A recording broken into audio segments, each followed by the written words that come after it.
नमस्कार, एडुस्थली के YouTube channel पर आप सबों का स्वागत है। आरआरबी एनटीपीसी ग्रेजुएट लेवल का फॉर्म आपका आ गया है। नॉन टेक्निकल पोस्ट पे ये वैकेंसीज लाई गई है। तो इस वीडियो सेशन में आपके साथ इस वैकेंसी के सारे डिटेल्स को शेयर करने जा रहा हूँ।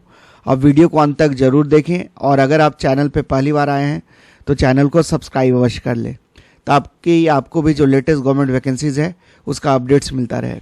देखिए, इस वैकेंसी का जो विज्ञापन संख्या है वो है CNNO 606/2025। NTPC non technical popular category graduate level का ये पोस्ट आया है। जो पोस्ट का आपका नाम है वो आप देख लीजिए। इसमें जो विभिन्न तरह के पोस्ट आए हैं वो है आपके चीफ कमर्शियल कम ticket supervisor, station master, goods train manager, junior accounts assistant कम टाइपिस्ट, सीनियर क्लर्क कम टाइपिस्ट और ट्रैफिक असिस्टेंट। लेवल 6 से लेवल 4 तक की वैकेंसीज पब्लिश की गई है। उम्र सीमा सभी कैंडिडेट्स के लिए जो न्यूनतम मांगी गई है वो 18 साल और अपर एज लिमिट 33 ईयर्स होना चाहिए। और जो कट ऑफ डेट है आपका वो है 1/1/2026। इसी के संदर्भ में आपकी उम्र की गणना की जाएगी।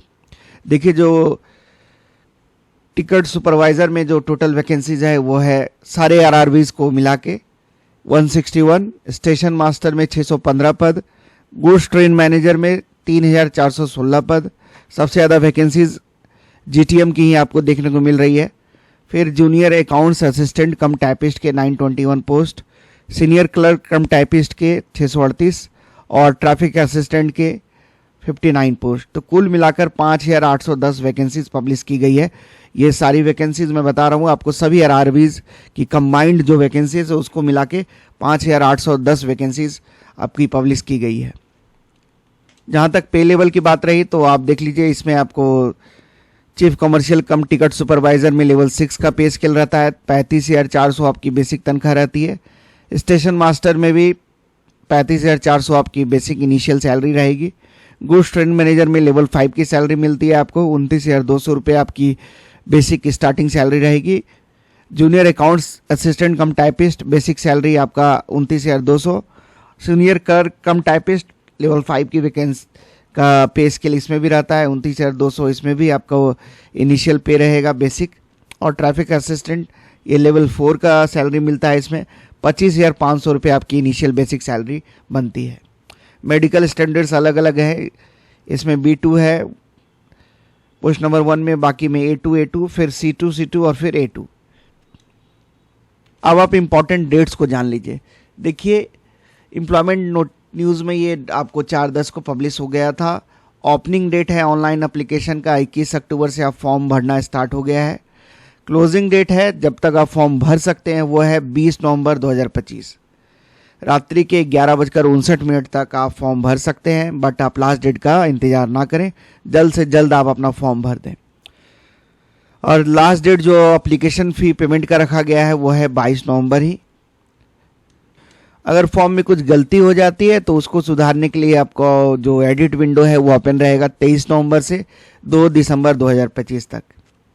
और जो जिनको स्क्राइब की ज़रूरत है तो स्क्राइब वाले कैंडिडेट जो उनको 3/12 से 7/12 तक का मौका दिया जाएगा। जो आँख से मतलब दिखता नहीं है, जिनको ब्लाइंड कैंडिडेट्स हैं उनके लिए स्क्राइब की फैसिलिटीज़ रहती है, तो उनके लिए ये विंडो ओपन रहेगा 3/12/2025 से 7 दिसंबर 2025 तक।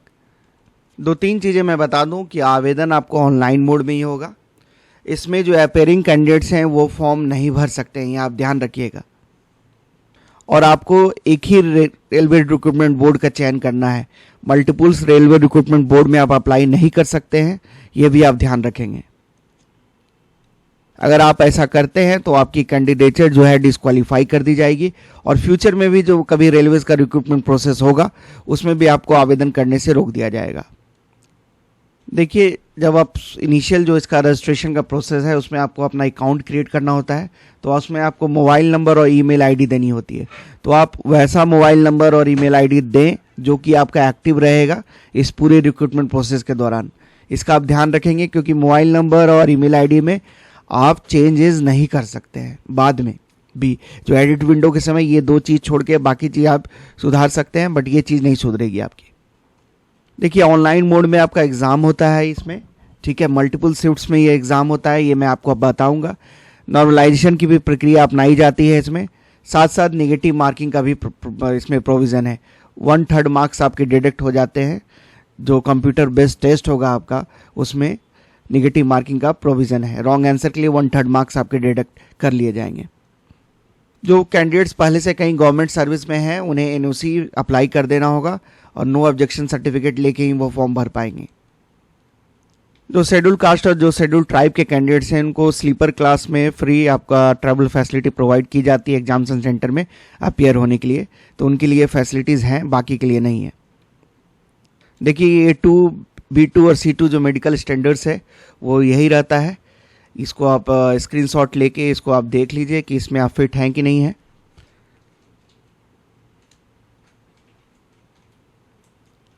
देखिए ऑल इंडिया लेवल की वैकेंसी है, इसमें भारत का नागरिक के साथ साथ नेपाल, भूटान, तिब्बतियन रिफ्यूजीज भी इसमें अप्लाई कर सकते हैं। डेट ऑफ बर्थ जैसे मैंने बताया कि सभी कैटेगरी के लोगों के लिए जो मिनिमम उम्र सीमा रखी गई है अप्लाई करने के लिए वह है 18 साल और अपर एज लिमिट है आपका 33 साल। एज रिलैक्सेशन का भी प्रोविज़न है इसमें। जो शेड्यूल कास्ट और शेड्यूल ट्राइब के कैंडिडेट्स हैं उनको अपर एज लिमिट में 5 सालों की छूट का प्रावधान है। जो ओबीसी नल क्रीमी लेयर कैंडिडेट्स हैं उनको अपर एज लिमिट में 3 सालों की छूट दी जाती है। एक सर्विसमैन को 3 years after deduction of length of service from age. एक सर्विसमैन अगर ओबीसी नॉन क्रीमी लेयर से हैं तो 6 इयर्स और एक सर्विसमैन SC/ST हैं तो 8 years. Persons with benchmark disabilities अगर अनरिजर्व्ड और EWS कैटेगरी से हैं तो अपर एज लिमिट में 10 सालों की छूट दी जाएगी। Persons with benchmark disabilities OBC non creamy layer वाले कैंडिडेट्स को अपर एज लिमिट में 13 सालों की छूट का प्रावधान है और SC/ST को 15 सालों की अपर एज लिमिट में छूट का प्रावधान है। और जो पहले से ग्रुप C और ग्रुप D के पद में रेलवे में कार्यरत हैं और इन्होंने 3 साल की लगातार सेवा पूरी कर ली है तो उन्हें भी अपर एज लिमिट में छूट का प्रावधान है। अगर वो अनरिजर्व्ड और EWS कैंडिडेट हैं तो 40 साल तक वो फॉर्म भर पाएंगे। OBC non creamy layer candidate हैं तो 43 साल तक फॉर्म भर पाएंगे और SC/ST हैं तो 45 ईयर्स तक वो फॉर्म भर पाएंगे। और candidates were working in quasi administrative offices of the railway organisation such as railway canteens, cooperative societies and institute, तो जो अपनी सर्विस दे रहे हैं रेलवे कैंटीन में, कोऑपरेटिव सोसाइटी में और इस तरह के संस्थाओं में, तो वो उनको भी छूट का प्रावधान है up to the length of service rendered और 5 years whichever is less. तो मिनिमम 5 सालों की छूट तो मिलने का अपर एज लिमिट में उनका प्रावधान है। और फीमेल कैंडिडेट जो कि विधवा है, डाइवोर्सी हैं और जुडिशली सेपरेटेड फ्रॉम हस्बैंड है बट नॉट रीमैरिड, उनको अगर वो अनरिजर्व्ड EWS कैंडिडेट हैं तो 35 साल तक अप्लाई कर पाएंगी। OBC non creamy layer candidate हैं तो 38 साल तक और SC/ST हैं तो 40 साल तक वो फॉर्म भर पाएंगी। देखिए डेट ऑफ बर्थ जो आपका माना जाएगा, आपका क्लास 10 का मार्कशीट और जो एडमिट कार्ड होता है उसमें जो आपका डेट ऑफ बर्थ है वही आपका final date of birth count किया जाएगा। एजुकेशनल क्वालिफिकेशन, इसमें ग्रेजुएशन मांगा गया है। इसमें मैं फिर से बता दूं अपीयरिंग वाले कैंडिडेट फॉर्म नहीं भर पाएंगे। अब हम एग्जामिनेशन फ़ी को देख लेते हैं। तो देखिए सभी कैटेगरीज के कैंडिडेट के लिए जो एप्लीकेशन फ़ी रखी गई है, एक्सपेक्ट जो सीरियल नंबर 2 में मेंशन्ड है, तो उनके 500 रुपये रखा गया है। 500 रुपये में से 400 रुपये आपके रिफंड कर दिए जाएंगे जब आप फर्स्ट स्टेज अपीयर हो जाइएगा कंप्यूटर बेस्ड टेस्ट का। तो और जो schedule caste, schedule tribe, ex serviceman, persons with benchmark disabilities, female, transgender, minorities और इकोनॉमिकली बैकवर्ड कास्ट से बिलोंग करते हैं, उनके लिए एप्लीकेशन फ़ी है 250 रुपये। 250 रुपये पूरी तरह से उनको रिफंड कर दिया जाएगा बैंक चार्जेस को छोड़ के, बाकी उनको फ़ी रिफंड कर दी जाएगी जब वो फर्स्ट स्टेज ऑफ CBT में अपीयर हो जाते हैं। आप ऑनलाइन फ़ी पेमेंट किसी भी माध्यम से कर सकते हैं, internet banking, debit card, credit card, किसी का भी इस्तेमाल करके। अब देख लीजिए सबसे जो ज़रूरी चीज़ है एग्जामिनेशन प्रोसेस। देखिए जितना भी पोस्ट आया है सब के लिए जो फर्स्ट स्टेज ऑफ एग्जामिनेशन है वो कॉमन है। पहला जो CBT की परीक्षा है वो सभी पोस्ट के लिए आपकी कॉमन है। ये जो विज्ञापन संख्या 06/2025 के तहत जितना भी पद आया है उसमें सभी को जो first stage of computer based test है वो कॉमन है, जिसमें आपको 90 मिनट का समय मिलेगा और जीएस के 40 प्रश्न रहेंगे, मैथमेटिक्स के 30 सवाल और रीजनिंग के 30 सवाल रहेंगे। तो टोटल 100 क्वेश्चंस पूछा जाएगा स्टेज 1 ऑफ आप जो एग्जामिनेशन है आपका। और जो स्क्राइब वाले कैंडिडेट्स हैं उनको 120 मिनट का समय मिलेगा। तो यही मोटा मोटी परीक्षा का पैटर्न रहता है। इसमें ऊपर नीचे कुछ हो सकता है, लेकिन यही आपका बेसिक जो जीएस के 40 क्वेश्चंस रहते हैं, मैथमेटिक्स के 30 और रीजनिंग के 30। तो ये जो फर्स्ट स्टेज है ये बेसिकली आपका स्क्रीनिंग टेस्ट है। आपका क्वेश्चन ऑब्जेक्टिव मोड में रहता है, मल्टीपल चॉइस क्वेश्चंस रहते हैं, नेगेटिव मार्किंग रहती है, 1/3 मार्क्स डिडक्ट होते हैं आपके हर एक रॉन्ग आंसर के लिए। तो जो बच्चे इसमें क्वालिफाई होंगे उनको फिर सेकेंड स्टेज सीबीटी के लिए बुलाया जाएगा। तो जो परीक्षा का पैटर्न है आप देख लीजिए। मैथमेटिक्स में number system, decimal, fraction, LCM, HCF, ratio and proportion, percentage, mensuration, time and work, time and distance, simple and compound interest, profit and loss, elementary algebra, geometry, trigonometry, elementary statistics से सवाल रहेंगे आपके। General intelligence and reasoning में analogy, completion of number and alphabetical series, coding and decoding, mathematical operations, similarities and differences, relationship, analytical reasoning, syllogism, jumbling, Venn diagram, puzzle, data sufficiency, statement conclusion, statement, course of action, decision making, maps, interpretation of graphs.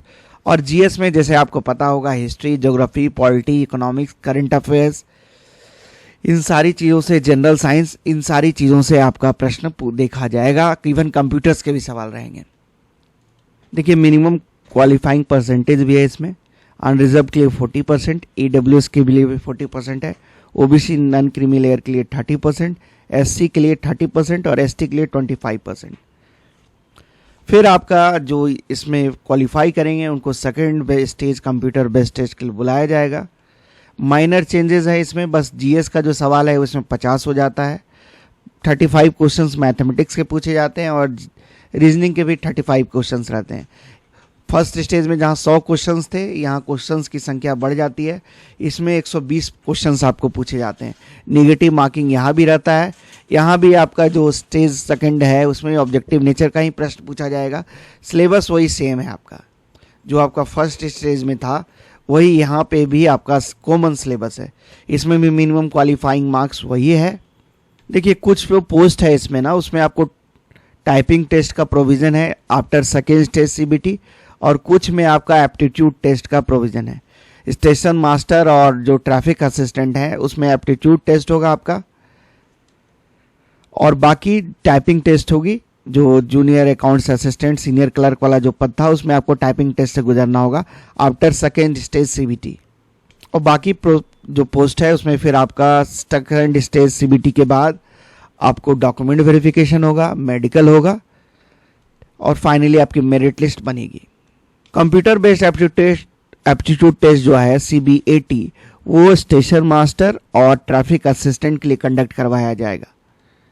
Total vacancies के 8 times जो station master और traffic assistant वाला पद है उनको second stage CBT के बाद फिर सीबीएटी के लिए बुलाया जाएगा, कंप्यूटर बेस्ड एप्टीट्यूड टेस्ट के लिए बुलाया जाएगा, जिसमें बेसिकली आपका साइको टेस्ट होता है, साइको टेक्निकल टेस्ट होता है। तो ये सारी चीज़ें जो बच्चे रेलवे का तैयारी कर रहे हैं उनको अच्छे से मालूम होगा। उस समय आपको अपना विजन सर्टिफिकेट भी जो प्रिस्क्राइब फॉर्मेट है उसमें आपको प्रस्तुत करना होगा। जब आप अपेयर हो रहेंगे सीबीएटी के दौरान ही आपको विजन सर्टिफिकेट प्रिस्क्राइब फॉर्मेट में आपको लेके जाना होगा। और हर एक टेस्ट बैटरीज में आपको क्वालिफाई करना होगा अगर आप स्टेशन मास्टर और ट्रैफिक असिस्टेंट का चयन करते हैं। क्वेश्चंस आपको हिंदी और इंग्लिश दोनों में देखने को मिल जाएंगे। यहाँ पे आपको कोई निगेटिव मार्किंग नहीं रहेगा। सीबीएटी वाले जो टेस्ट है उसमें कोई निगेटिव मार्किंग नहीं रहेगा। और जो मेरिट लिस्ट बनेगी ना आपकी, उसमें 70% वेटेज आपका रहेगा जो सेकेंड स्टेज सीबीटी का जो आपने परीक्षा दिया है, और 30% वेटेज आपका सीबीएटी का भी रहेगा। ये आप ध्यान रखेंगे। तो ये मेयर क्वालिफाइंग एग्ज़ाम नहीं है। इसमें भी जैसा आपका परफॉर्मेंस रहेगा उस मेरिट लिस्ट में ये भी डिसाइडिंग फैक्टर है। इसका वेटेज है 30% सीबीएटी का, जिसमें आपको साइको एनालिसिस टेस्ट होता है बेसिकली। और देखिए कुछ पोस्ट है जो आपका सीनियर क्लर्क कम टाइपिस्ट, जूनियर अकाउंट असिस्टेंट कम टाइपिस्ट, इसमें आपको ना टाइपिंग टेस्ट से गुजरना होगा। आफ्टर CBT 2 आपको टाइपिंग टेस्ट से गुजरना होगा। 30 वर्ड पर मिनट आपको इंग्लिश में या फिर 25 वर्ड पर मिनट हिंदी में आपको टाइप करने होंगे कंप्यूटर पे। तो देखिए यहाँ पे समरी दी गई है, इससे आप आसानी से समझ सकते हैं सारा चीज़। देखिए सबसे पहले आप पे स्किल समझिए। Gross train manager, senior clerk कम टाइपिस्ट, जूनियर अकाउंट असिस्टेंट कम टाइपिस्ट, ये लेवल 5 का आपका पे स्किल है। इसमें स्टेशन मास्टर और चीफ कमर्शियल कम टिकट सुपरवाइज़र, इसमें लेवल आपका 6 का ग्रेड पे है। और एक ट्रैफिक असिस्टेंट है आपका, वो लेवल 4 का ग्रेड पे है। तो देखिए स्टेशन मास्टर और ट्रैफिक असिस्टेंट में आफ्टर CBT 2 आपको कंप्यूटर बेस्ड एप्टीट्यूड टेस्ट से गुजरना होगा। और टाइपिंग टेस्ट आपका 2 में है, सीनियर क्लर्क कम टाइपिस्ट और जूनियर अकाउंट असिस्टेंट कम टाइपिस्ट। तो नाम ही है, देखिए दोनों में टाइपिस्ट जुड़ा हुआ है, तो टाइपिंग टेस्ट तो आपको देना ही होगा। तो आपको हिंदी में टाइपिंग करनी है, अंग्रेजी में, ये आप चॉइस कर लीजिएगा। 30 वर्ड पर मिनट होना चाहिए आपका इंग्लिश में और 25 वर्ड्स पर मिनट होनी चाहिए हिंदी में। और गूड्स ट्रेन मैनेजर में आपका ना ही टाइपिंग टेस्ट है, ना ही CBAT है। और जो आपका चीफ कमर्शियल कम टिकट सुपरवाइज़र है, उसमें भी ये 2 चीज़ें नहीं है। डायरेक्ट CBT 1 तो सबके लिए कॉमन है, उसके लिए बाद CBT 2 सबके लिए कॉमन है, ठीक है। और बाकी जो 6 पद आया है उसमें 4 पद ऐसा है जिसमें आपको लेवल 3 का भी एग्ज़ाम से गुजरना होगा। जूनियर अकाउंट असिस्टेंट कम टाइपिस्ट और सीनियर क्लर्क कम टाइपिस्ट में टाइपिंग टेस्ट देना होगा। और स्टेशन मास्टर और ट्रैफिक असिस्टेंट में आपको CBAT से गुजरना होगा, कंप्यूटर बेस्ड एप्टीट्यूड टेस्ट से। तो यही है ओवरऑल प्रक्रिया। गूड्स ट्रेन मैनेजर में बस 2 ही स्टेज का आपकी प्रक्रिया है। उसके बाद आपकी डॉक्यूमेंट वेरिफिकेशन होगी, मेडिकल होगी। और आपका चीफ कमर्शियल कम टिकट सुपरवाइजर में भी आपकी 2 ही स्टेज की प्रक्रिया है। उसके बाद आपका DV और मेडिकल होगा। जब DV होगा आपका, तो सारे ओरिजिनल डॉक्यूमेंट्स आपको लेके जाने होंगे, कोई एडिशनल टाइम आपको नहीं मिलने जा रहा है। सेल्फ अटेस्टेड फोटोकॉपीज भी आप रख लेंगे अपने साथ। तो देखिए यहाँ पे आपका जो फॉर्म भरने की जो प्रक्रिया है, ये सारा अच्छे से समझाई गई है। इसको आप आराम से भर लेंगे, पढ़ लेंगे और उसी अनुसार आप अपना फॉर्म भरेंगे। फॉर्म भरने में आप लेट ना करें, जल्द से जल्द अपना आवेदन कर लें, बट सारी चीज़ों को आप पढ़ लेंगे। अगर फिर भी आपको कोई दिक्कत है तो आप कमेंट सेक्शन में पूछ सकते हैं। देखिए ऑफिशियल जो वेबसाइट है रेलवे रिक्रूटमेंट बोर्ड की, उसका यही है। बहुत ही फर्जी इस समय वेबसाइट्स भी चलती हैं, इसको आप इनसे बचेंगे। जो ऑफिशियल वेबसाइट का जो लिंक है यहाँ पे दिया हुआ है, इसी वेबसाइट पे जाके आप अपना आवेदन करेंगे और किसी भी र्यूमर और अफवाहों से आप बचेंगे। किस RRB में कितनी सीट्स आई हैं ये भी आप जान सकते हैं। एनेक्सर 2 में ये मेंशन्ड है आपका। देखिए मैं आपको दिखा देता हूँ। देखिए आपकी यहाँ पे जो टोटल जो सीट्स हैं RRB अहमदाबाद में, देखिए लेवल 6 में आपका टोटल 7 है स्टेशन में। तो इस तरह अपने regional recruitment railway recruitment board में आप जाके जिसमें भी आप अप्लाई करना चाह रहे हैं वहाँ आप देख लीजिएगा कि कितनी सीट्स हैं, उसी के अनुसार आप अपना चॉइस दीजिएगा। आपको इसी जो एडवर्टीजमेंट आया है इसी में आपको सारा चीज़ मिल जाएगा। देखिए जैसे RRB गोरखपुर में एक मैं बता देता हूँ आपको। देखिए गुड्स ट्रेन मैनेजर की टोटल 11 सीट्स आई हैं, जूनियर अकाउंट्स असिस्टेंट कम टाइपिस्ट की 63 और सीनियर क्लर्क कम टाइपिस्ट की देखिए 32 और RDSO में 3। तो टोटल 111 सीट्स है RRB गोरखपुर में। इसी तरह आप अपना देख लीजिएगा कि आप जिस कैटेगरी में बिलोंग कर रहे हैं उसमें किस में वैकेंसीज है, उसी अनुसार आप अपना चयन कर सकते हैं। फिर से मैं बता दूं कि आप एक ही RRB के लिए अप्लाई कर सकते हैं और आपकी जो इनिशियल ज्वाइनिंग होगी तो मिनिमम 5 साल उस RRB में आपको सर्व करना होगा। इसलिए आप ध्यानपूर्वक RRB का चयन करेंगे, क्योंकि 5 साल तक आपकी जो पोस्टिंग है मिनिमम आपको उस RRB में सर्व करनी होगी, तभी बाद में आपकी जो रिक्वेस्ट है ट्रांसफ़र के लिए कंसिडर की जाएगी। देखिए जैसे RRB रांची है तो इसमें जो टोटल चीफ कमर्शियल कम टिकट सुपरवाइज़र का जो पद है वो है आपका इस सेंट्रल रेलवे में 10, साउथ ईस्टर्न रेलवे में 2, स्टेशन मास्टर का 42 पद है। गुड्स ट्रेन मैनेजर ECR में 575 और साउथ ईस्टर्न रेलवे में 10, सीनियर क्लर्क कम टाइपिस्ट के 3 पद, इस सेंट्रल रेलवे में और साउथ ईस्टर्न रेलवे में 9 पद। तो टोटल मिला के 651 पद है आपका आरआरबी रांची में। तो इसी तरह आप अपना देख लीजिएगा और उसी अनुसार आप अपना फॉर्म भरिएगा। तो इस वीडियो सेशन में मैं आपके साथ, मुझे लगता है कि जो बेसिक डिटेल्स था इस वैकेंसी के बारे में वो सारा मैं बता पाया हूँ। वीडियो को देखने के लिए मैं आप सबों को धन्यवाद देता हूँ। जय हिंद, जय भारत।